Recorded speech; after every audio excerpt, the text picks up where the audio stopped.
Tommy Doyle. What a waste of a shirt. Another terrible performance. What he's doing in the middle of our midfield, I have no idea at all. Davies should drop him straight away. Right, of all the people who work for Wolves gone, Tommy, amazing again, mate. My name is Simon Brew, and this is another really, really oddly happy Thoughts on the Blues.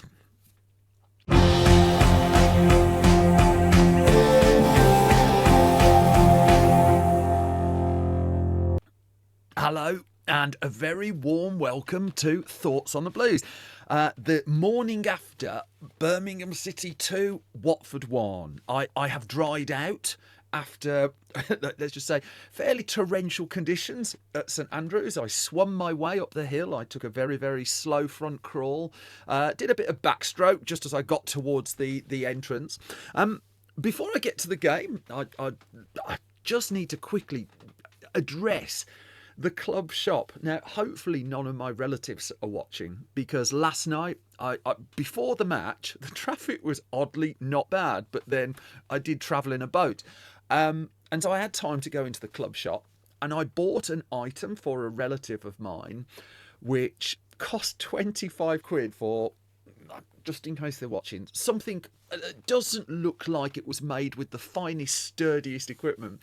And so once I paid 25 quid for this super surprise gift, I look at the back. Requires one AA battery, not included. Not included. God, one of the things I love about this modern era of blues is for every 5 steps forward, we just retain something a tiny bit crap.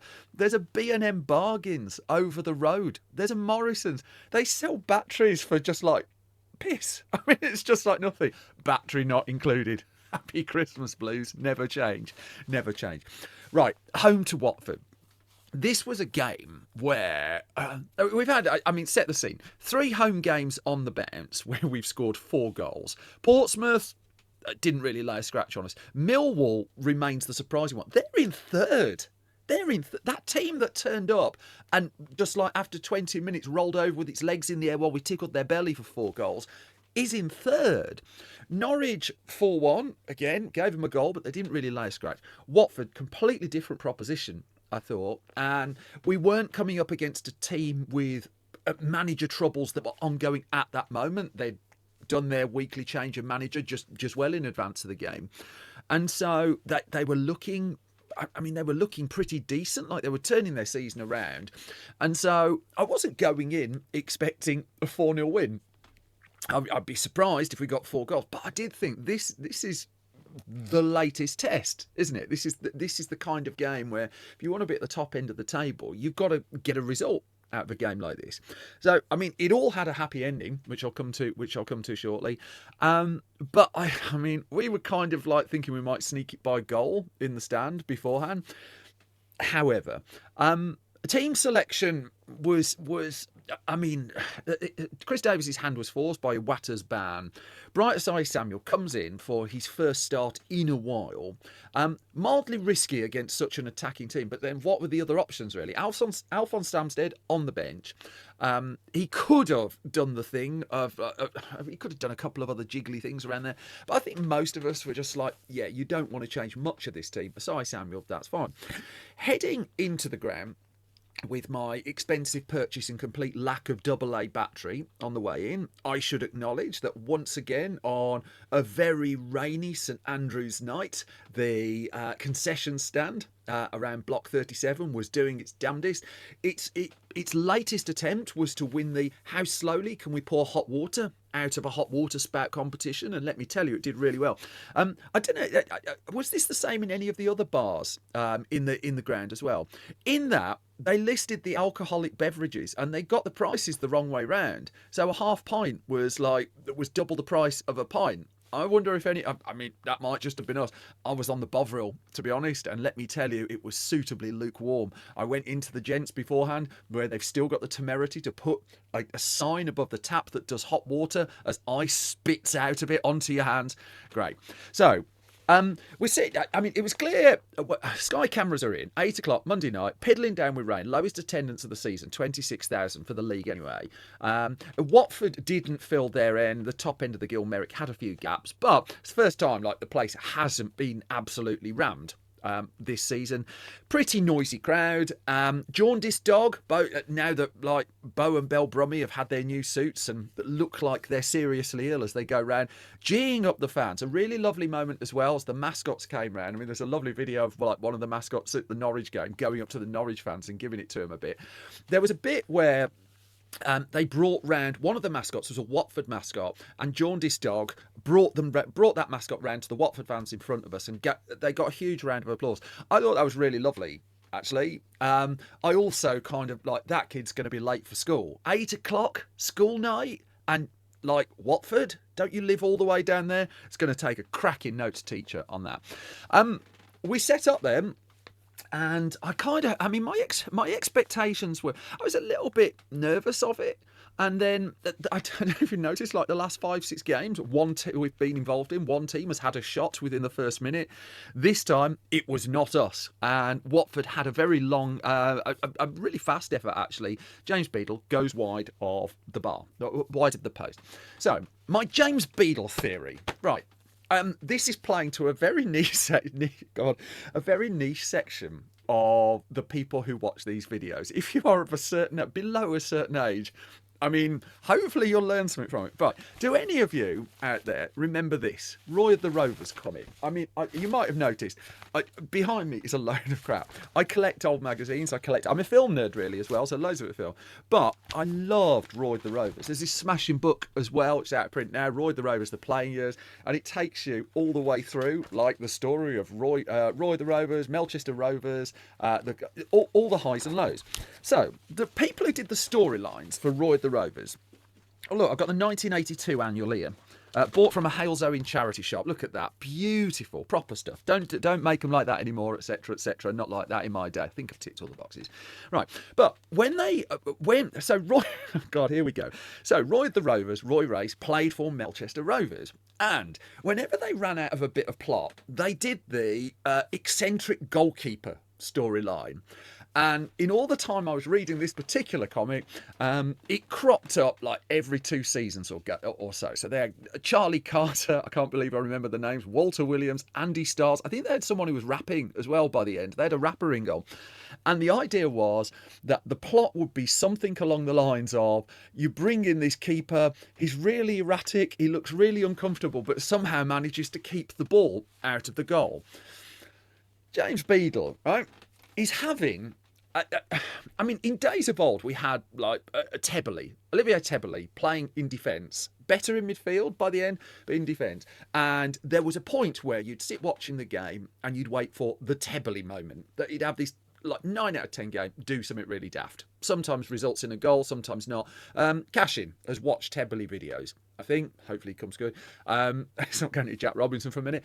And so James Beedle is having the Beedle moment. Now, the difference here is Tebbely moments 3 out of 10 times led to a goal. Beedle is keeping most of them out. But he's doing this one really unorthodox and bizarre looking save every game. It might just be a punch when you least expect it. It might just be... I mean, there was one that came in from a corner like the other day where he punched it. It just went off in a completely weird direction. Just like, you couldn't do that again. So I just want to acknowledge he did have one shot that was just put at him. It's just like, okay. And I think with the storyliners of Roy the Rovers watching, there's something in James Beedle. I think he's a good keeper, and I think he's improving with us, and you see that. And his actual shot stopping is superb. There was one in the second half, right at the start of the second half, wasn't it, where he just was in the right. His positioning's grand, bang, gets it. And I'm comfortable if people have shots at him that he's going to somehow get it away from the goal. He's getting better at claiming crosses. He's also less inclined to run out of his box and do a weird tackle. But still, I'm going to go back over my Roy the Rovers comics and just see what other tricks Andy Styles, that was the one. He was the best Melchester keeper. The thing is, right, in these Roy the Rovers stories, at the end of every season, the keeper always won the fan vote for player of the season. You know? So, I mean, he's on a good plot line. I'm not I'm not trying to talk him down or anything. I think he's been pretty impressive. However, in terms of pretty impressive, let's also have the Tommy Doyle chat. There is mixed views on whether Wolverhampton Wanderers have an option to recall Tommy Doyle in January. I think someone screen capped one of the behind the scenes videos that Blues put out where they've got the loan boards, and it didn't look like there was a recall clause in there. There is one for cash in, sadly. But Doyle, it just didn't look like there was one. I don't think we can call Bailey Peacock Farrell back either, so we might be in trouble later in the season. That would be a shame. However, on the off chance, he's just so vital now to the way we are playing that to have Doyle and Peck just as those sitting midfielders has transformed the speed of the team. I'm a big fan of Peck and Iwata there, but in terms of the speed and just like zipping the ball forward a lot more, I think Tommy Doyle, there's some back and forth over who was the man of the match last night. Jay Stansfield put in an enormous shift. I think Tommy Doyle is just keeping it ticking. That whole give someone a run of games and they look a different player. And I think that's very much proven to be the case with him. And you just hope there's no way they can get him back. And you just hope that we've written somewhere into this, we've got a right to buy at the end of that, because he is on fire and he's rapidly emerging as player of the season for me. There was I think it was about 5-6 minutes into the game, and it looked like Watford were going to break. Doyle not only does the slide in to break up their winger going up the wing, he gets the ball back and sets up an attack. It was incredible. It was superb. It was around this time as well that the Watford fans, who were relatively noisy, to be fair to them, started chanting sexy football. And they did it just after they'd hoofed the ball 60 yards up the pitch and chased it into the corner. But, everyone has different kinks. That's all I'm going to say. There was, before the goal went in, I want to acknowledge too, it seems mere weeks since we were sat here going, what do we do at set-piece training? Jonathan Grounds, as the set-piece coach, has not come in for a lot of favourable comment early in the season. The free kick routine that we did, what was it, about 20 minutes in, something like that, was brilliant. Brilliant that Stano suddenly pegs it up there, flashed the ball down to him, crossover. Was it Nyman who got the touch on it in the end? I've not properly watched the replay of that. I was just like, holy shit, that's great. The save as well from it. I don't think, I'm assuming it's Nyman, I'm sure someone will correct me. Don't think he got the perfect connection on it, but the save from Baxter nonetheless, I don't think Watford could have complained at that point if they'd have gone 1-0 down. But the goal didn't come for half an hour, 31 minutes actually. But that first half hour was a very different proposition to these home games that we've had. We have been spoilt rotten. The 12 goals in the last 3 home games, Norwich come along, Brighton come along, Norwich come along, Portsmouth come along, Millwall come along. And Millwall had 20 minutes where they went toe-to-toe with us and looked like they were really giving us a game and folded like really quickly. The first 20-30 minutes of Birmingham Watford was like a proper boxing match, I thought, metaphorically, just like jabbing each other, and we had quite a lot of control of the game. If not, like, I think the possession stats at half-time was 60-40 or something like that, but wouldn't have been surprised if it had been 55-45. It looked fairly close. Watford, I thought, looked dangerous a lot of the time. At any point, it looked like they could go up and give us some trouble. But we continued to press them. We continued to have a go at them. And so it was a case of like two teams almost cancelling each other out, but two really good teams, actually. I think the Watford team that came and played us last night is probably the best team in the league, at least, who played us at St Andrews this season. I thought they looked organised, they looked like they had quality, and they looked like they were really up for it as well. And not every team we've played has had all of those 3 things. I also thought we were matching them, and we were having some chat in the stand before about the guy next to me was saying, well, Watford are our bogey team. I was just like, to be honest, 15 different teams are our bogey teams the last few years. But he was right. Watford are a team we've not taken points off traditionally in a very, very long time. And more to the point, not really giving them a game. Here, we were giving them a game. And it was on 31 minutes that effectively they made their first mistake. And I'm not talking about like little 50-50s going or 51-49s going a little bit against you. It was more that they allowed Peck to dispossess them. It was a double mistake. Peck another smashing game, right? Dispossesses them, drives forward, doing his impression of a Lampard or Gerrard or someone like that. It was the one point the Watford defence backed off. And so you see he's gearing up to shoot. Now, if Iwata was shooting, we'd be screaming, shoot at him, and then he'd miss, which is the current way it tends to go with his long shots. Still love that Newcastle goal. In this case, what was interesting is I thought Peck had shaped up to shoot it the wrong side. So the keeper had left more room over that side than over this side. And he still aimed for this side. And it sort of just unnerved, I don't know, Baxter in the Watford goal. Still, he put in like a really good dive. And I mean, it was a precision shot. It's one of those where if you look back at it, there's only like the margin of error, the gap that he had to hit was ridiculously small to evade the keeper and get it in if he was shooting that side. It was a belter, an absolute belter. Took the roof off the place, shut the Watford fans up for a little bit. And it was a 1-0, but it was a really, really earned 1-0 that, going back to like some of the goals we scored over the last few weeks, it's like other teams have just like, it's almost like they've taken their foot off or given up, something like that. And so some of the goals we scored have been a little bit more straightforward than I think opposition managers would have liked. This was ruthless punishing of the first proper mistake that Watford made. Teams will make mistakes in games, we see that. But this was 1-0 up, half an hour. You're just like, oh, could we do this? Could we do this? Then at this point, is it just me with night games? I sit relatively near the end of the row with a row of really lovely people. Right, but when they do this new stadium, can they introduce something where you can just piss at your seat? Because it's the thing with night games I've noticed. By half an hour, people are just getting up and going to the loo a lot. I am a man of an age. I understand the bladder problem. When I go to the cinema, a 3-hour film, it's just like it brings me out in hives at the moment. Am I going to last? Right? It's like half an hour in, a steady procession. I'm up and down. I'm up and down like baggies in the table. I mean, it's just like, yeah. So my suggestion, Tom Wagner, if you can afford some chimneys, you can afford some commodes as an option for those who, after 25 minutes, decide they need to go and decide. Anyway, then we get the second goal. So this has been a recurring theme that we're either getting a goal just before half-time or just after half-time, ideally both. 43 minutes then, and Watford have pushed back at us. You know, we looked like we were up for it, but this wasn't a case of an opposition conceding the goal and then lying down. They looked quite cheesed off about it. They came back. The ball comes to Stansfield. Again, relentless running all night. Slides it through to Gray. Gray, at the point he hits the ball, had, I think, 5, I counted. I've not double-checked the replay. I think he had 5 players around him. Now, when he received the ball, he's running away almost towards the corner flag. You know, the ball from Stansfield, the fact that Stansfield got a ball to him was great. But I don't know, slightly too hard.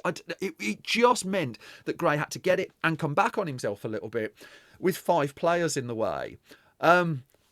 Friends, I whooped. I made an unnatural noise when that one smacked the net. I mean, you could tell how wet St Andrews at Knighthead Park was last night by the amount of rain that came off the net when Demarai Gray's angled shot just hit the top corner.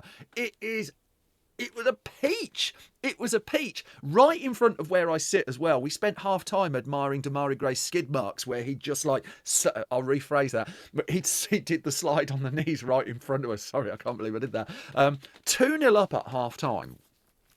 Then there was a moment just before half-time at 2-0 up where the Blues fans, I mean, God, you haven't you people lived this life before? Started singing 2-0 on your big day out before half-time against a Watford team that had gone toe-to-toe with us, that has been better than us for the last, 10 years? And just like, I thought, I'm not sure, I can't sing that. I can't sing that. The other song I can't get involved. I sing quite a lot, but Stand Up If You Love the Blues, right? I'm sure I've mentioned this earlier on, right? There's a bunch of people around me you can't stand. So that's number one. Number two, right, if the criteria for whether you love the blues is if you stand up because some people behind you start singing, it's just like, like all the hours I put in watching Karanka football not count. Those wet, dreary nights watching Steve Cottrell shout at the players to hoof the ball up there in the hope of... I was that all the time we spent watching Wayne Rooney. And the criteria for whether I love the Blues is whether I stand... Look, if it makes you feel better, look, I've stood up now and now I've sat down. Ooh, I love the Blues. Great. Half-time, 2-0 up. So... we're kind of getting used to this, like being on top at half time. And so we venture around us to have what we're calling the Kyogo conversation. Because the nice luxury when you're 2-0 up is maybe this is Kyogo's day. Where are we now? December. We're in December. I mean, it's nearly Christmas. Come on, Santa. Come on, you can do it. So we have the Kyogo chat. Do we bring him on? Do we just... And... I mean, he's warming up in front of us. The blonde hair looks perfect. I mean, even as the rain hits it, not a bit, just like mine, not a bit of colour runs out the hair. I mean, we have the Kyogo chat, but still, we're 2-0 up. We're cold. We're wet. I still appear to be sat still underneath the hole in the roof. And then you're just like, right, so second half, how's this going to go? Because I just got the sense that Watford, again, weren't these previous three teams and they weren't going to be happy. And they came out and let's just say, they weren't happy. Beedle makes this save a few minutes in, much like Andy Styles and Melchester Rovers. A great save, a terrific save. Watford have this succession of corners. We've got Clara one booking away from a suspension. You've got Bright Asai Samuel, who'd come in and had a good first half, but very early in the second half looked like he was starting to tire. It's quite interesting that both Albion and Watford have now targeted our right back for the bulk of their attacks. That Albion saw Iwata wasn't a natural right back and sent, was it Mikey Johnson up against him quite a lot, with some purchase as well. This time, Bright Asai Samuel hasn't played a full game for a while. And we're going to lose him to the African Cup of Nations as well, I think. Certainly in the second half, Watford were very much aggressively targeting that side of the pitch.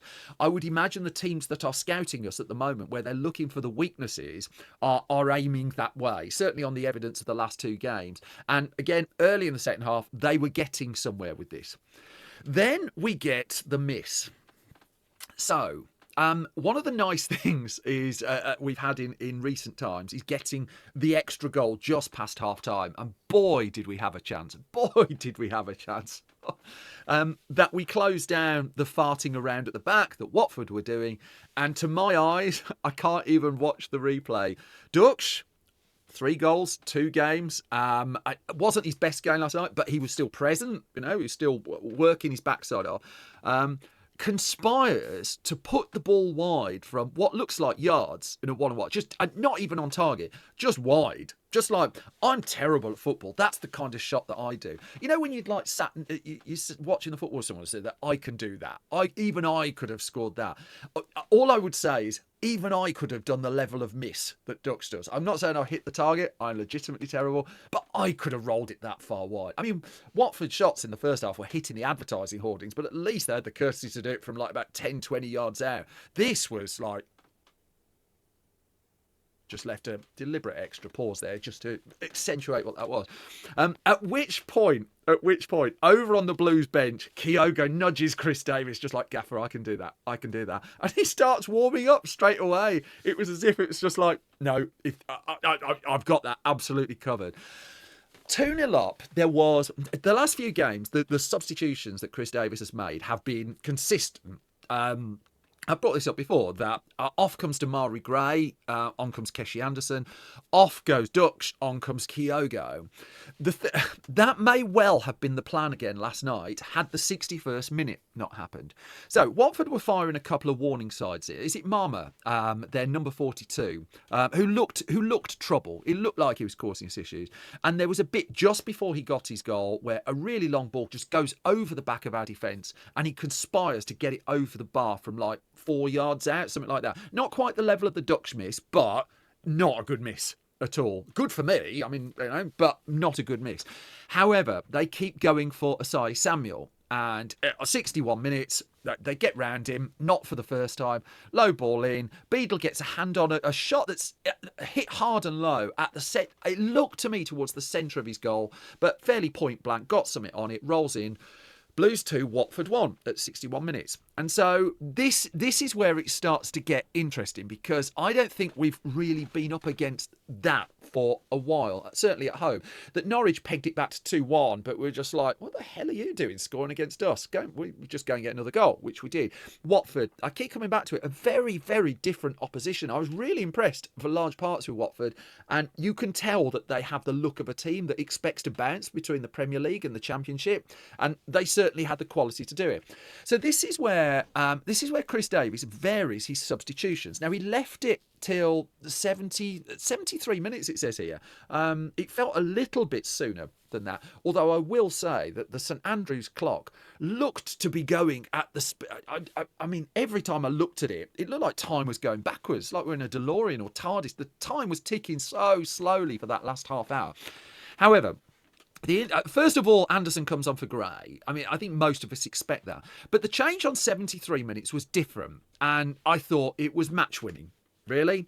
That off comes Asai Samuel, on comes Alphonse Samsted, a more traditional right-back. And Samsted is, much has been said about him, that we sort of were obliged to sign him. He doesn't look like he's going to play. Good squad player, all of those usual plaudits and stuff like that. Good squad player, no intention to play him.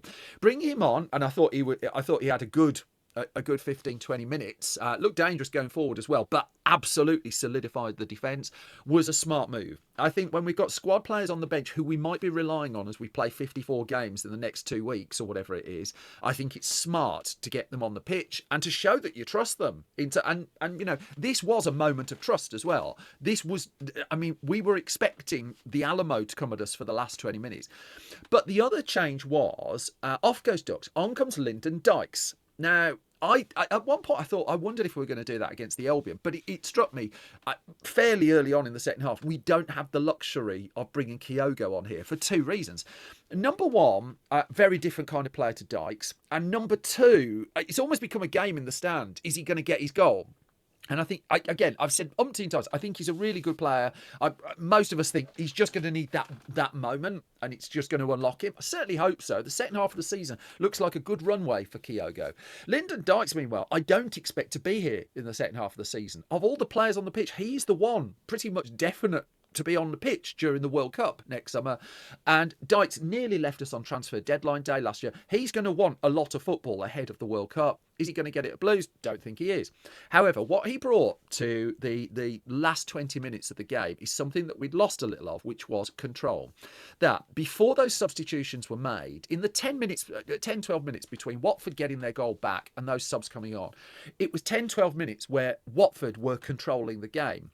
We were trying to get the ball up. It looked like we could barely get it past the halfway line, and these attacks kept coming. And our back line was looking really good, to be fair, but we were stuck at best on our halfway line. What Dykes brought us was, as well as the obvious physicality, was a bit of glue.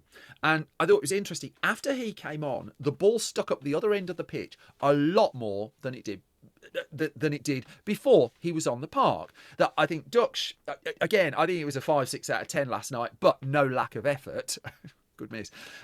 In terms of what Dykes brought us, it was something different. It didn't look like he was going to get us a goal. No, he tickled towards the goal a couple of times, but he brought us back control of the match. That and stiffening up the defence by putting Samsted in. I mean, Asai Samuel looked like he was going down injured anyway, but he'd visibly tired. We solidified our team. Now, the game management of this, I thought, was really smart. And we had about 10, 15 minutes where we didn't have that. Davies, there was some chat on the radio afterwards about whether he left his substitutes too late or something like that. Possibly. Don't know. The point is, you can only judge it in the end on the result on the scoreboard at the end of the game. He made the substitutions. After that, Watford came near the goal a few times. Certainly, like in added on time, it looked like they were causing us trouble. I'm not utterly convinced it looked like they were going to score. If he hadn't made the substitutions, I think we were looking at 2-2, in truth. But I want to highlight another player who I don't highlight very much. So, in the 92nd minute, and there was only like 3 minutes of added on time, although by the time we'd farted around, the ref added, quite rightly, I suppose, another minute or two. Oh, yeah, there was supposed to be a sending off thing as well. And again, I've not seen a replay of this, but people on the way out were saying like it looked like there was a possible red card incident. I think it was a foul on Peck, but I didn't see it. But the referee, I didn't notice an awful lot. In truth, I think the referees we've been having of late are a vast improvement on the people at the start of the season. Still work to do, obviously. But on comes Kumas for Roberts. Roberts, another really industrious game and causing them lots of problems.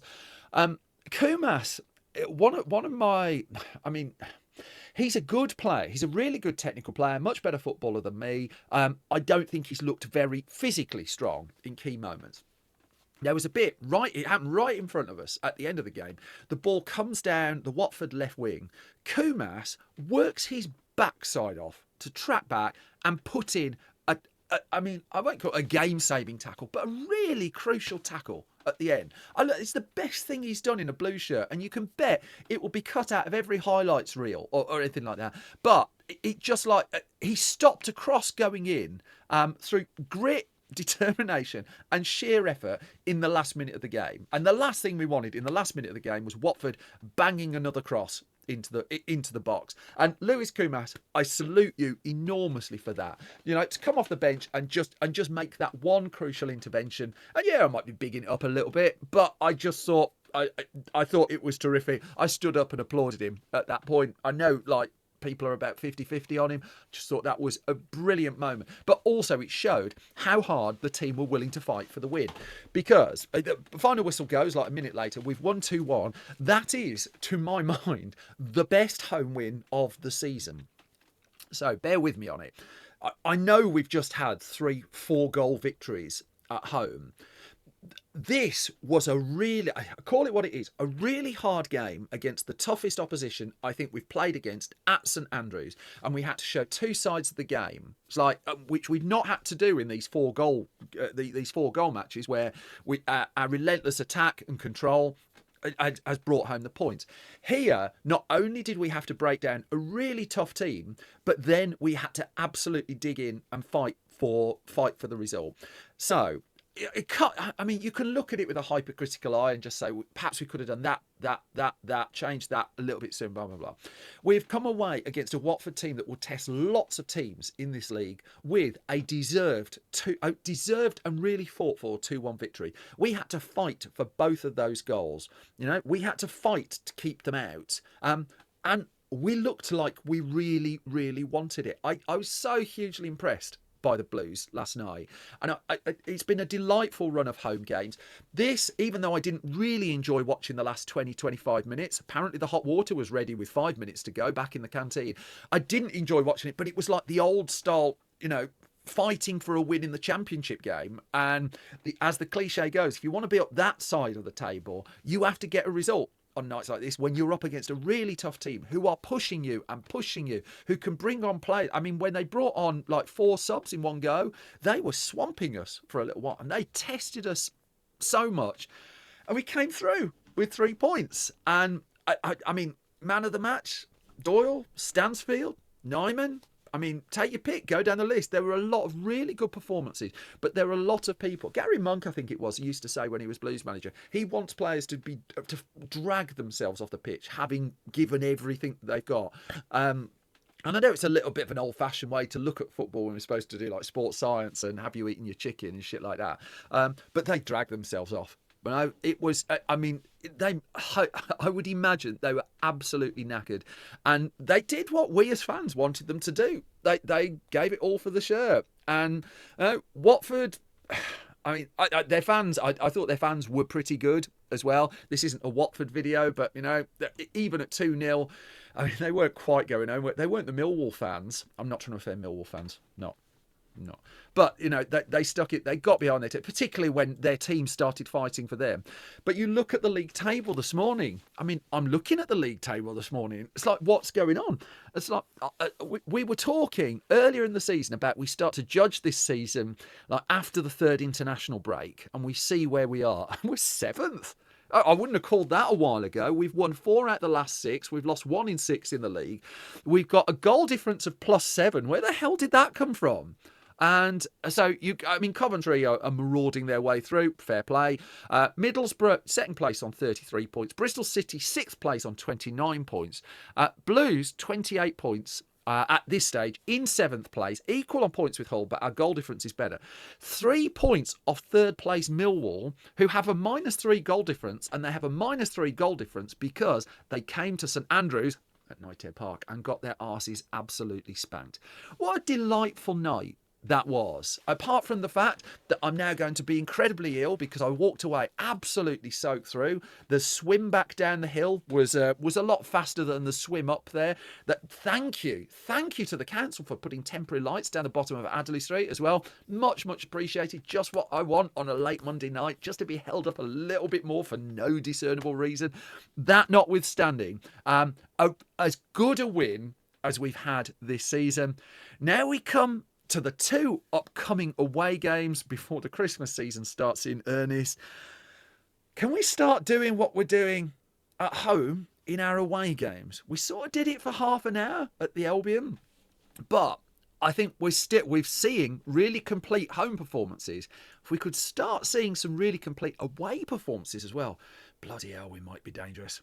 Keep right on, folks. Tommy Doyle, spread the word. Tell every Wolves fan you know. If you know anyone who works at Wolves, it's terrible. Real disappointment. I hope he can continue to disappoint us for a very long time to come.